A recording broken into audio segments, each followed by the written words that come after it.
just how common are modern-day sporting rifles, and are they similar in any way to military firearms? That's a question that was asked and answered during day 2 of the bench trial against Illinois' gun and magazine ban in federal court here in East St. Louis. I'm Greg Bishop. It's Illinois in Focus Daily with America's Talking Network and the Center Square. Now, of course, the bench trial going on today, Wednesday, for day 3, and possibly day 4, depending on how much expert witness testimony we get. We're expecting at least one last witness from plaintiffs today, and possibly 2 witnesses from the defense. Now, will they be able to squeeze both of those defense witnesses today, or will that have to stretch into Thursday? We shall see. So be sure to go to thecentersquare.com for the latest report on this, and follow me, Bishop on Air, on X for the live tweets as we are in the courtroom sending out that information as it happens. Now, day 2 featured engineer and director of firearms development, James Ronkanen. He's with the Remington Company, and having worked there for decades, hasn't been there since about 2016 or so, but he was the plaintiff's expert witness, and he was the main focus of Tuesday's testimony. A lot of questions about the production of firearms, how they are separate from modern sporting rifles to military rifles.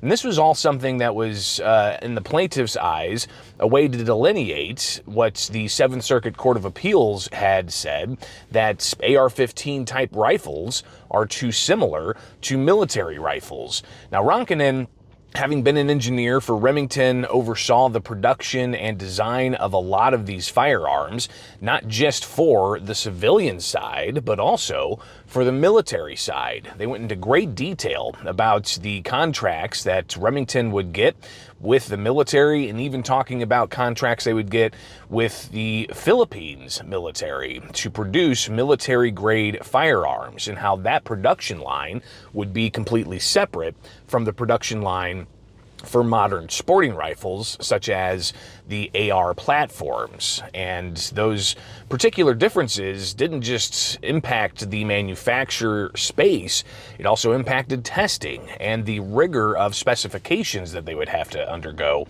to meet military spec versus the commercial grade firearms. And it was also interesting, some of the questions really delved into the materials that are used, and how military firearms meant to go burst or full auto are made with stronger, more durable materials than, say, the modern sporting rifles are that only go semi-automatic. And again, all of this seems to be a way to address what the Seventh Circuit U.S. Court of Appeals said last year when they took up this case on preliminary grounds after Judge Stephen McGlynn issued a preliminary injunction in this case. Now, Illinois had the ban in place since January 2023.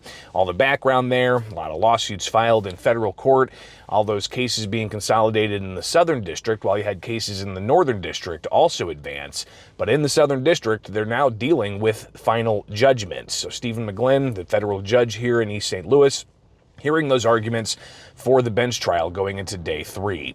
We weren't able to talk with James Ronkanen after he testified yesterday, but we did touch base with Langley plaintiffs in the gun ban challenge, attorney Thomas Magg, and he laid out what he felt was really the takeaway of Ronkanen's testimony. Today's primary witness was a former engineer from Remington who has several decades experience in the firearm industry, testified again how common AR type platforms are, the difference between semi-automatic and fully automatic AR-15s and M16s, and just tried to address the concerns the Seventh Circuit seemed to have in the Beavis opinion, while we strict to trying to comply with that and making our case under Bruin. Now, among Ronkinen's testimony included really telling the difference between those military firearms that they would produce for military contracts versus those modern sporting rifles and how those were produced, something that Mag said had some impact. Sure, the whole point of that was to address the Seventh Circuit's decision in Beavis, where it made reference to exclusively military firearms. The impact and point of all that is to show that the AR-15 and its related semi-automatic firearms are dual-use firearms, potentially useful for self-defense, collection, sporting purposes. They are, in fact, the Brown Bess or the Kentucky long rifle of today.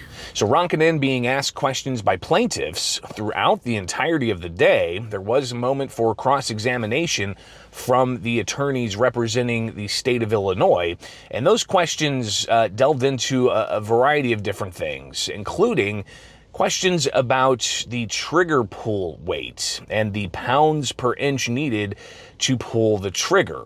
Ronkinen made clear that for military firearms, the pounds per square inch for the trigger pull is a lot heavier than modern sporting rifles. And he said that was meant for in the military to ensure that there was no unintended firing.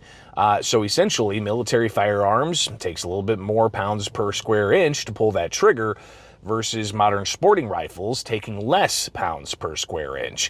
And in an interesting moment, the state as defense asked Ronkinen if, say, a modern sporting rifle has 3 pounds per square inch to pull the trigger and a 30-round magazine, would that mean 90 pounds of square inch to empty that magazine?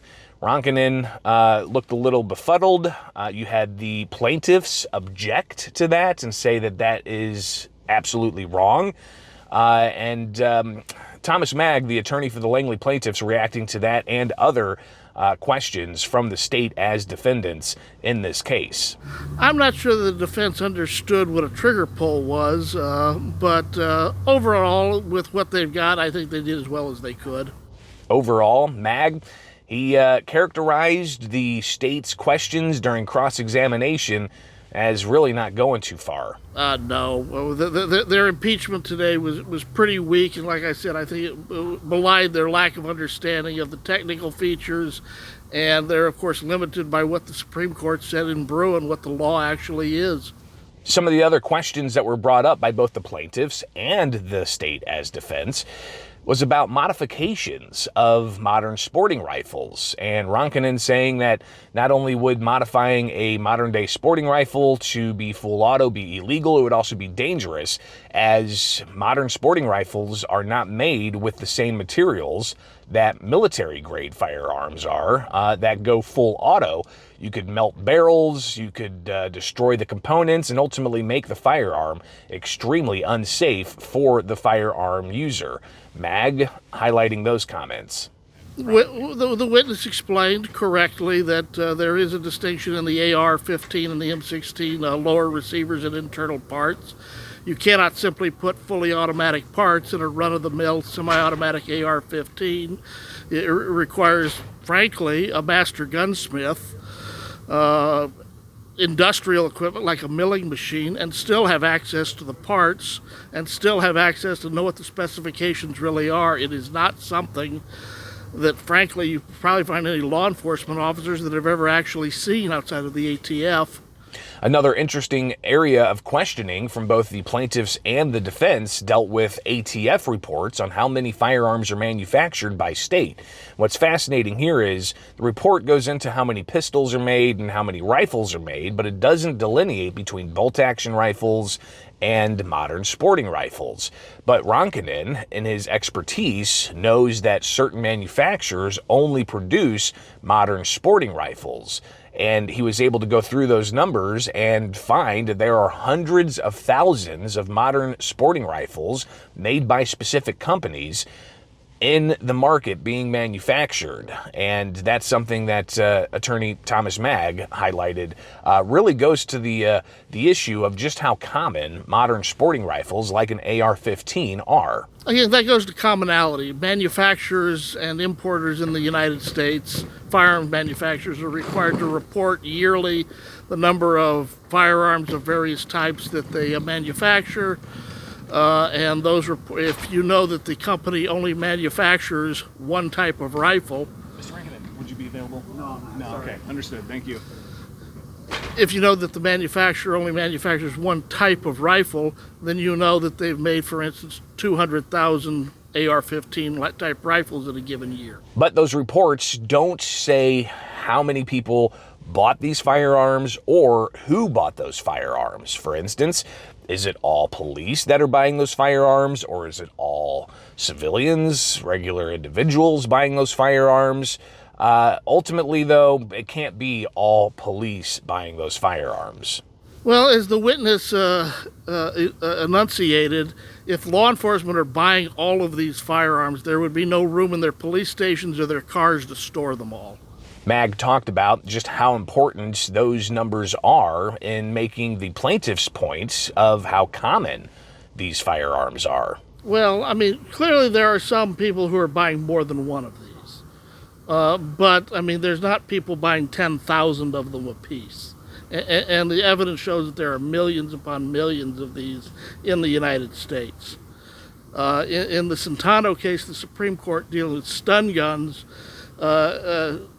elicited that 200,000 shows common use. I think we've easily shown well over 200,000. And the issue of commonality really does get to the crux of court precedent about Second Amendment rights. Well, that appears to be the traditional standard, is that the Second Amendment protects firearms in common use at the time. Well, if the AR-15 is literally the most popular firearm probably ever in the United States, it's clearly in common use. As one commentator noted, there are more AR-15s than there are F-150s on the road.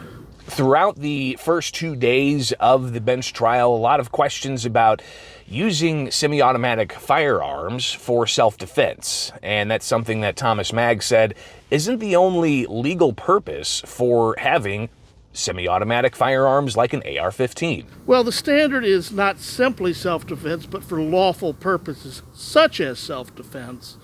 And, I mean, it's as the witness elicited, there's the national matches at Camp Perry that use these types of firearms for target practice. There are 3-gun matches. People are not buying these guns simply to stick them in closets. And just how quick will this case be resolved? Of course, January 2023, this law was enacted banning the sale and possession of more than 170 semi-automatic firearms, from pistols to shotguns that are common in hunting to even those semi-automatic rifles like AR-15s and AK-47s, including magazine bans over certain capacities for handguns and for rifles. Mag laid out what he believes is the timeline once this trial here in East St. Louis wraps up sometime this week. The parties have an agreement that more or less says that we're to file our paperwork within 30 days after the evidence is presented.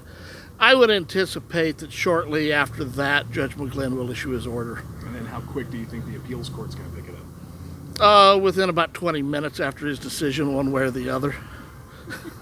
Do you have concerns that, come October, the ISP is going to be possibly modifying the list of firearms regulated under PICA? That may lead to another lawsuit.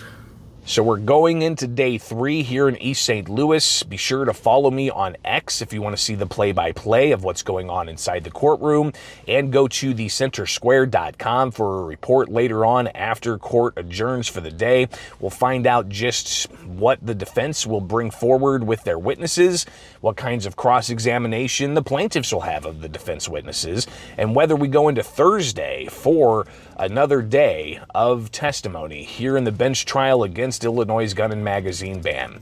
It is Illinois in Focus Daily with America's Talking Network. Be sure to like, subscribe, hit that notification bell, and get the podcast anywhere you get your podcasts. I'm Greg Bishop. Thanks for tuning in, and we'll see you back here soon.